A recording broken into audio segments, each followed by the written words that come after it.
Sa mga kalye ng Davao, binigyan niya tayo ng kaayusan.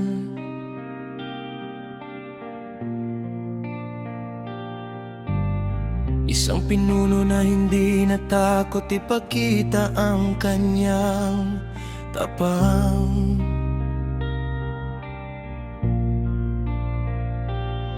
Pumunta siya sa China para protektahan ang kinabukasan natin. Ngunit sa kanyang pagbabalik, hinintay siya ng tanikala at pagtataksil.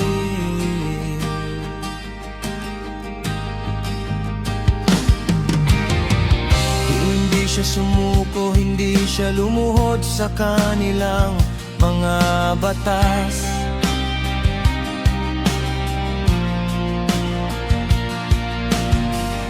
Siya nagmamakaawa sa mga hindi kabilang sa ating bayan. Ngunit ipinagbili siya, inihagis sa mga dayuhang kamay ang taong kanyang tinulungan, ng taong kanyang binigyan ng kapangyarihan.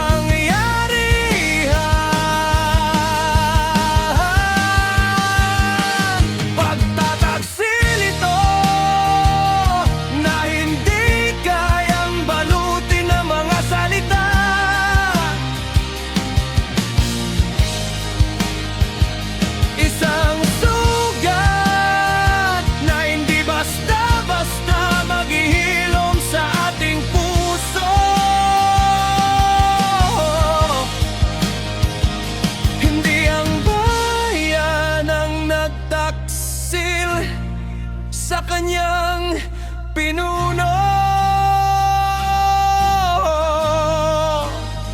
ngunit isang taong nakaupo sa kapangyarihan ang nagbenta ng ating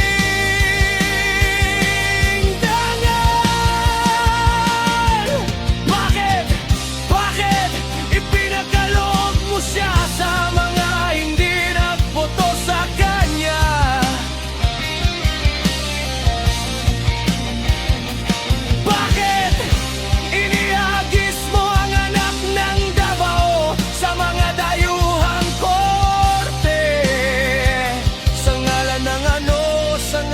Kapangyarihan mo ba?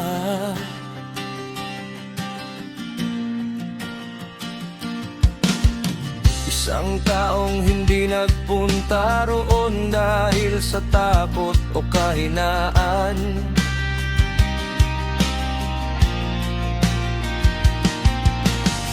Isang taong ipinadala, itinaboy ni hagis sa mga hindi kanya.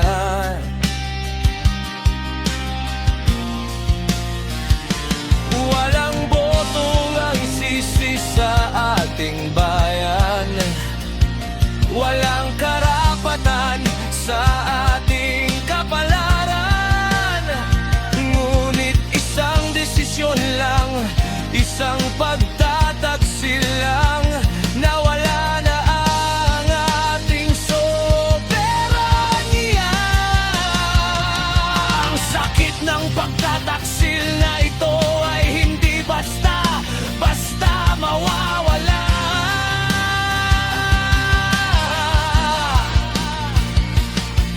Ang taong nagbigay ng kaayusan, biglang ginawang bilanggo ng hindi ng kanyang mga kaaway, kundi ng taong kanyang tinulungan, ng taong kanyang binigyan ng pagkakataon na